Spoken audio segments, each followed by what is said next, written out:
ఈ పని మనిషి పోయినప్పటి నుంచి నాకు పని ఎక్కువయింది. కొత్తగా ఎవరైనా పని మనిషి దొరుకుతారేమో అనుకుంటే ఇప్పటి వరకు ఎవ్వరూ దొరకలేదు. ఇంటి పనంతా నేను ఒక్కదాన్నే చెయ్యాలంటే నా వల్ల కావడం లేదు. సరే, ఏం చేస్తాం, నాకు తప్పదు కదా.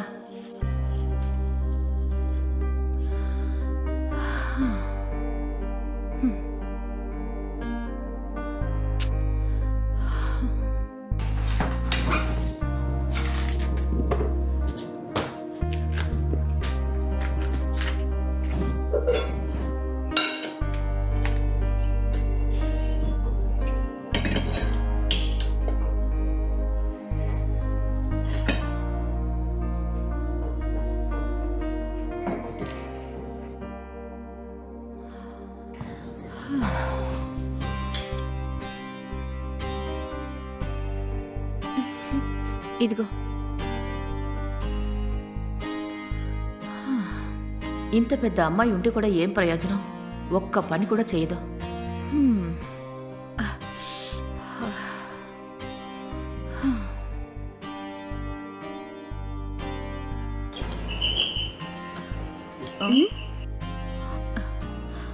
ఏ, వెళ్ళి ఎవరో చూడవే.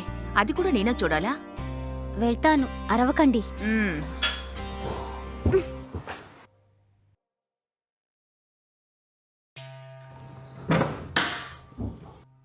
నమస్తే అమ్మా. నమస్కారం. ఎవరండి? నాకు ఏదైనా పని దొరుకుతుందేమో అడగడానికి వచ్చాను. ఏంటి పనా? ఎవరే అది? మమ్మీ ఎవరూ తెలియడం లేదు. పని కావాలని అడుగుతున్నారు. సరే ఆగు, నేను వస్తున్నాను.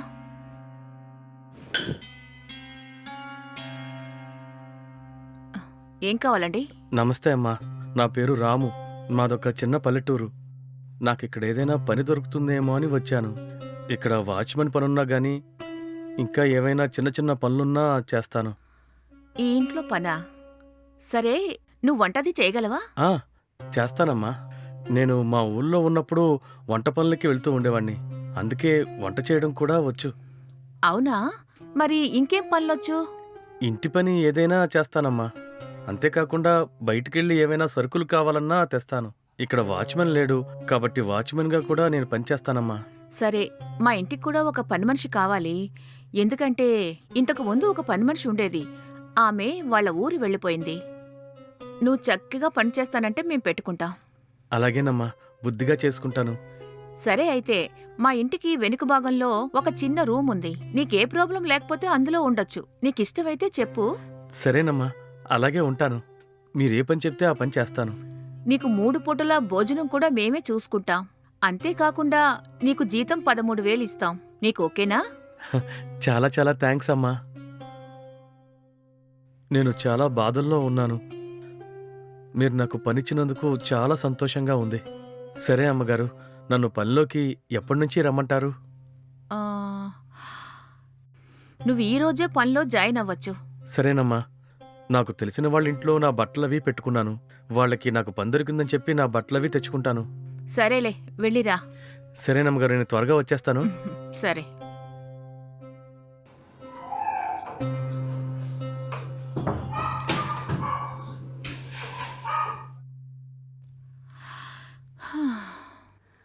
అమ్మా, ఉమ్, ఏంటమ్మా, మన ఇంట్లో ఒక మగవాడు పని మనిషిగా మనకు అవసరమా? ఏయ్, మన ఇంట్లో పని మనిషి మానేసి 2 నెలలు అవుతోంది. మనం పని మనిషి కోసం వెతుకుతూనే ఉన్నాం. కానీ పని మనిషి అనేది ఎవరూ దొరకడమే లేదు. ఇప్పటికైనా మనకొక పనివాడు దొరికాడు కదా, బాగా పనిచేస్తే ఇక్కడ ఉండనిద్దాం. అలాగే 1-2 నెలలు చూసి వాడు సరిగ్గా పని చేయలేకపోతే పంపించేద్దాం. సరేనా? అది కాదమ్మా, పని మనిషి ఆడవాళ్ళైతే ఓకే, కానీ మగవాడు కదా, సెట్ అవుతాడో లేదోనని ఆలోచిస్తున్నాను. ఇలా చూడవే, మగవాడైతే మన ఇంట్లో పని మాత్రమే కాకుండా బయట పనులు కూడా చేస్తాడు. సరే అమ్మా. ఉమ్.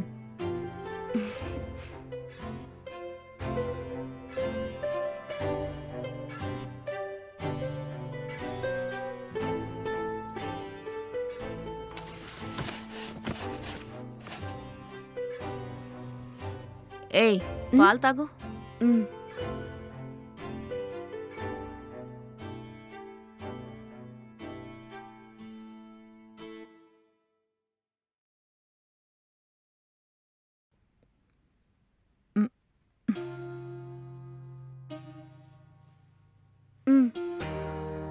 అమ్మా ఉమ్, ఈరోజు మన ఇంటికి పనివాడొచ్చాడు కదా నాన్నకి ఫోన్ చేసి చెప్పావా? ఆ, చెప్పాలే. సరే, మీ నాన్నకి ఫోన్ చేయి. ఆ,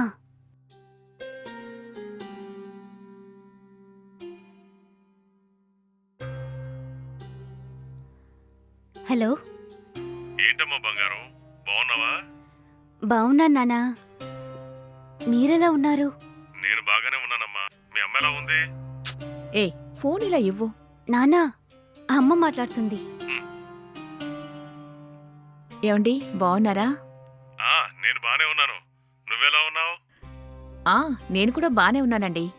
సరే, ఈరోజు మన ఇంట్లో ఒక పనివాణ్ణి జాయిన్ చేసుకున్నాను. అలాగా? మరి ఇంతకు ముందున్న పని మనిషి ఏమైంది? తను ఇంకా రాలేదా? రాలేదండి. ఫోన్ చేస్తే ఆవిడ కూతురికి పాప పుట్టిందని ఇప్పుడు రావట్లేదని చెప్పింది. 2 నెలల నుండి ట్రై చేస్తుంటే ఎవ్వరు కూడా పనికి రావడం లేదు. ఈరోజు ఒకతను పని గురించి వచ్చి అడిగాడు. చూడ్డానికి మంచివాళ్లానే కనిపించాడని పనిలోకి తీసుకున్నానండి. అలాగా? సరే, ఎందుకైనా మంచిది కాస్త జాగ్రత్తగా ఉండండి. ఎందుకంటే ఈ కాలంలో ఎవరెలాంటి వాళ్ళో తెలియడం లేదు. లేదండి, అతను చాలా మంచివాళ్లానే కనిపిస్తున్నాడు. అది మాత్రమే కాకుండా అతను ఇంట్లో పని, బయట పనులు కూడా చేస్తానని చెప్పాడు. అలాగే వాచ్మెన్గా కూడా ఉంటానని చెప్పాడు. అతని వల్ల నేను బయటికి వెళ్ళడం కూడా తగ్గుతుంది. లేదంటే అన్నిటికీ నేనే వెళ్లాల్సొస్తోంది. సర్లే, నీకు నమ్మకం ఉంటే చాలు. సరేనండి, ఇంతకీ మీరు ఇక్కడికి ఎప్పుడొస్తున్నారు? అబ్బా, వస్తానులే. నేను ఇక్కడికి వచ్చి 6 నెలలేగా అయింది. ఇంకో 6 నెలలు ఇంటే గడిచిపోతాయి. తర్వాత వచ్చేస్తాను. సరేనా? సరేనండి, త్వరగా వచ్చేయండి. అలాగే.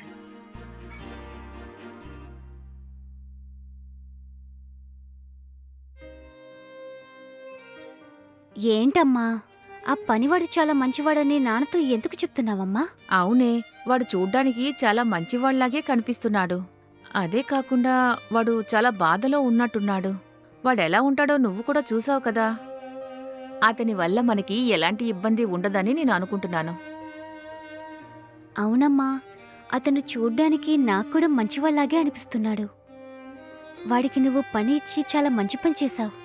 కానీ అతను మంచిగా పనిచేస్తే బావుంటుంది. అవునే, సర్లే చూద్దాం. మనం వాడికి ఒక అవకాశాన్ని ఇచ్చాం. వాడది దుర్వినియోగం చేసుకోకుండా మంచిగా పనిచేస్తే ఇక్కడే ఉంటాడు. లేదంటే లేదు. అంతే అమ్మా. సర్లేవే, నేను వెళ్తాను. నువ్వు మళ్ళీ మొబైల్ చూడకుండా పడుకో, సరేనా? ఉమ్, సరే అమ్మా.